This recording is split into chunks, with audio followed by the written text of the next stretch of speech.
Bonjour Madame Holthauser.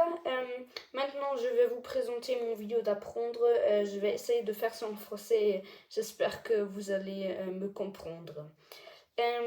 Oui, on va s'occuper du sujet suivant.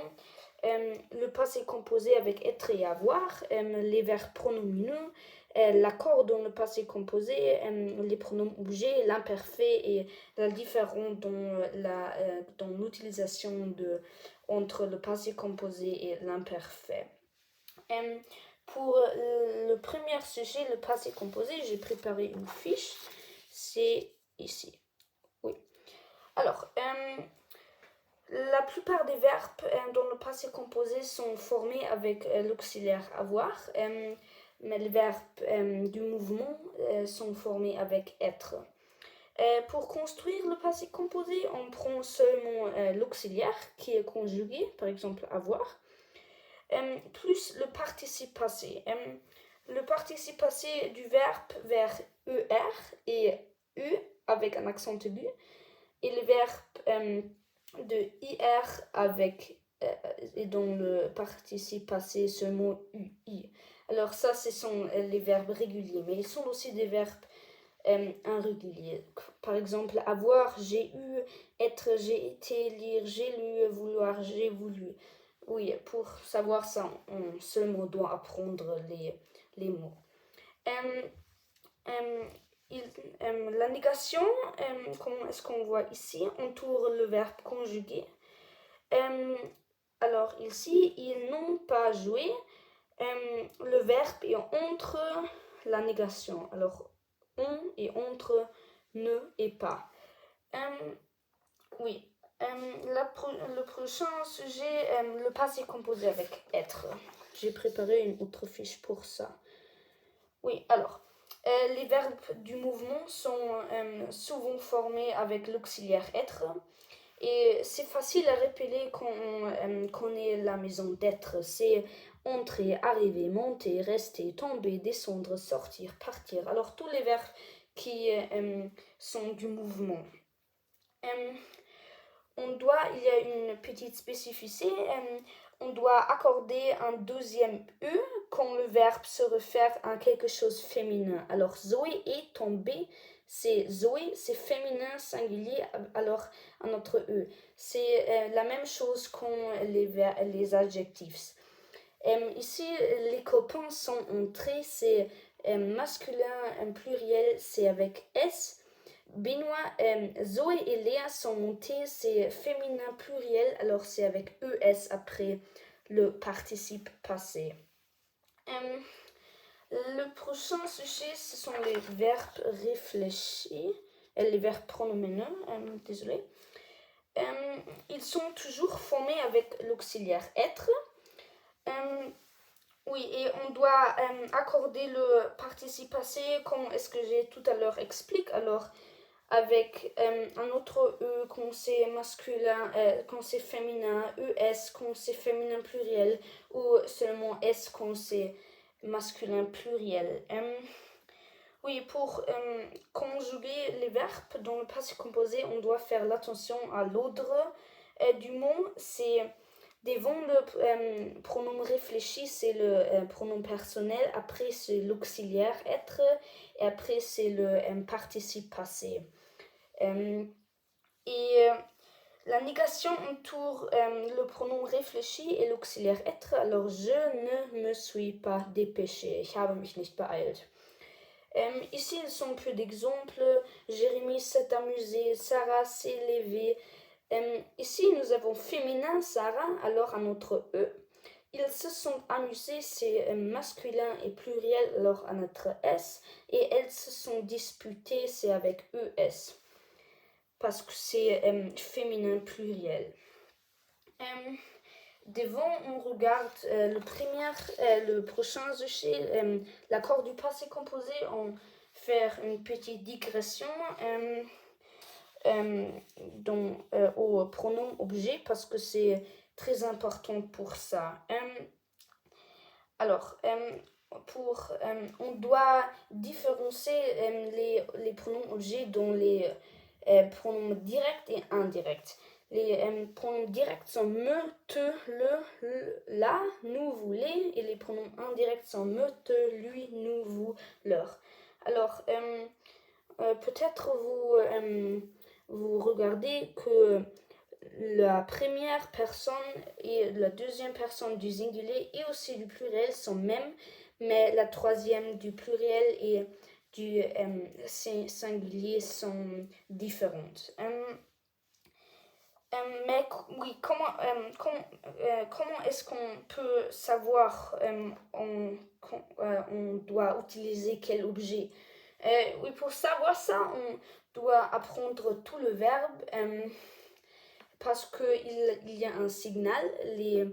Les pronoms indirects ou les verbes où on doit utiliser un pronom indirect, ils ont toujours un A avec un accent grave. Alors, c'est par exemple raconter quelque chose à quelqu'un, donner quelque chose à quelqu'un, ou quelque chose comme ça. Et les verbes directs, c'est aider quelqu'un ou expliquer. Oui. Et c'est alors, quand il y a un A avec un accent de grave, c'est toujours indirect. Oui, et c'est très facile après. C'est Marie raconte une histoire à sa mère. Alors, c'est raconter quelque chose est direct. À quelqu'un, c'est indirect. Alors, une histoire est directe, à sa mère est indirect.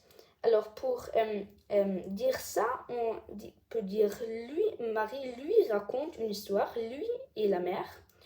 Et Marie la raconte à sa mère, là est l'histoire. Oui, et il y a aussi une petite spécificité. S'il y a un infinitif, le pronom objet est devant l'infinitif. Et s'il n'y a pas un infinitif, c'est devant le verbe conjugué. Ici, ils sont peu d'exemples. Tu regardes le match. Oui, je le regarde. Regarder quelque chose. Alors, c'est direct, je le regarde. Tu regardes les photos? Oui, je les regarde. Regarder quelque chose, c'est direct, alors je les regarde. Tu montrais les photos à Julien? C'est montrer quelque chose à quelqu'un, alors on doit prendre un pronom indirect. Alors oui, je lui montre les photos. Maintenant, on va regarder l'accord du participe passé. Le participe passé avec avoir peut aussi se changer quand il y a un objet direct. Cet objet peut être un objet direct. Le pronom relatif que, aussi quel et combien. Si ça c'est le cas, le participe passé s'oriente dans le genre et numéro après le verbe. Alors, ja, ich habe sie gesehen. Oui, je les ai vus. C'est le pronom objet, c'est devant le verbe conjugué. Oui, et Christine dit hier, Ludo m'a vu. C'est voir quelqu'un, alors c'est direct et c'est changeable. Mais il ne m'a pas dit bonjour, c'est dire quelque chose à quelqu'un, alors c'est indirect et on ne peut pas changer quelque chose.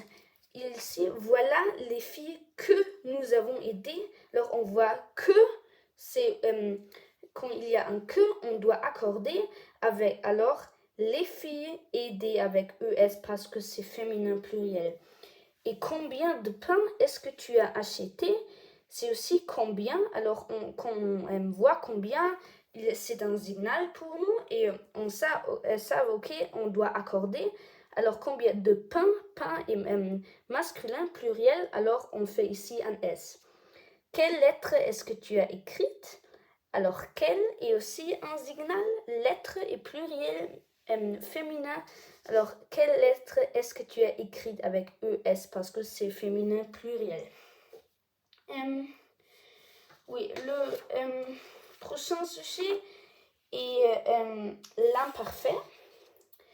Ici, j'ai préparé une autre fiche pour ça. L'imparfait est une autre ton du passé. Les terminaisons sont est, ion et est. Pour construire l'imparfait, on prend la première personne plurielle du verbe et on retranche la terminaison on et on replace la terminaison de l'imparfait. Alors nous avons, on érase on et nous avions, j'avais. Et ça marche avec tous les verbes. Ils sont... l'exception sont seulement être, c'est j'étais, tu étais, il était, nous étions. Falloir, il fallait et pleuvoir, il pleuvait, c'est régner.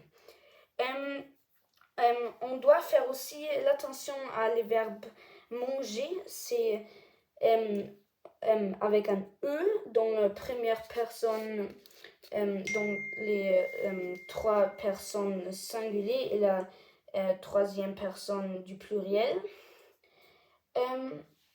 Et c'est dans le première et deuxième personne du pluriel, c'est avec G et un I. C'est la même chose avec commencer, c'est je commençais, et avec CI. Le premier sujet est l'utilisation de passé composé à l'imparfait, mais je vais faire ça en allemand parce que je ne veux pas traduire tout le mot. So, also imperfekt. Wann benutzen wir das? Wenn es Handlungen ohne genaue Zeitangaben sind, also parallel verlaufende Handlungen. Anfang und Ende sind nicht wichtig, es sind nur Hintergrundinformationen, Begleitumstände oder Beschreibungen, auch regelmäßig wiederholte Handlungen und Zustände auch. Also ein Hinweis darauf sind Relativsätze, Punkt, donc, il, comme tous les jours, chaque matin, toujours, souvent. Das ist ja alles etwas für regelmäßig wiederholte Handlungen. Und auch Wetterbeschreibung macht man im Imperfekt. Also Imperfekt ist, wenn man sich im Film vorstellt, dass langsame Beschreibung und so und Passé Composé ist dann so die richtige Szene, wo es spannend wird, sag ich mal. Also Passé Composé, zeitlich begrenzte Handlung, wenn in eine Zustandsbeschreibung eine Handlung eintritt, einmalige Handlungen und Handlungsketten, Handlungen oder Ereignisse mit deutlichem Anfang und Ende. Zum Beispiel cette fois, tout à coup, d'abord, puis, alors, enfin, ensuite, un jour, ce matin, soir. Also es ist etwas, was sich richtig heraushebt, was besonders ist. Und dafür habe ich jetzt auch noch, um das nochmal zu verdeutlichen, ein Beispiel. Hier, j'avais 8 ans, nous habitions dans un petit village dans les Alpes. Mon père était professeur, ma mère travaillait à la maison. Also es ist zeitlich nicht begrenzt. Er beschreibt die damaligen Lebensumstände, wie es war. Und es ist ja auch etwas sich Wiederholendes. Die leben da für längere Zeit. Sein Vater ist für längere Zeit Lehrer und so weiter. Und dann, un jour, mon père est arrivé à la maison avec une lettre. Il a montré à ma mère. Elle a lu la lettre, puis elle a posé des questions à mon père. Also das ist etwas Einmaliges. Und es wird auch der Reihe nach passiert, also der Reihe nach erzählt, was passiert. Also es ist eine Handlungskette. Und Signalwörter sind auch da un jour, puis. Und es ist etwas Einmaliges. Dann, c'était une lettre de son frère qui habitait à Lyon. Il avait 52 ans. Il n'allait pas bien. Also es sind Lebensumstände des Bruders werden beschrieben. Wie geht's ihm? Was ist mit ihm? Und auch sein Zustand. Ja, ich denke, das war ein ganz gutes Beispiel. Und das war's schon. A bientôt. Und ja, tschüss.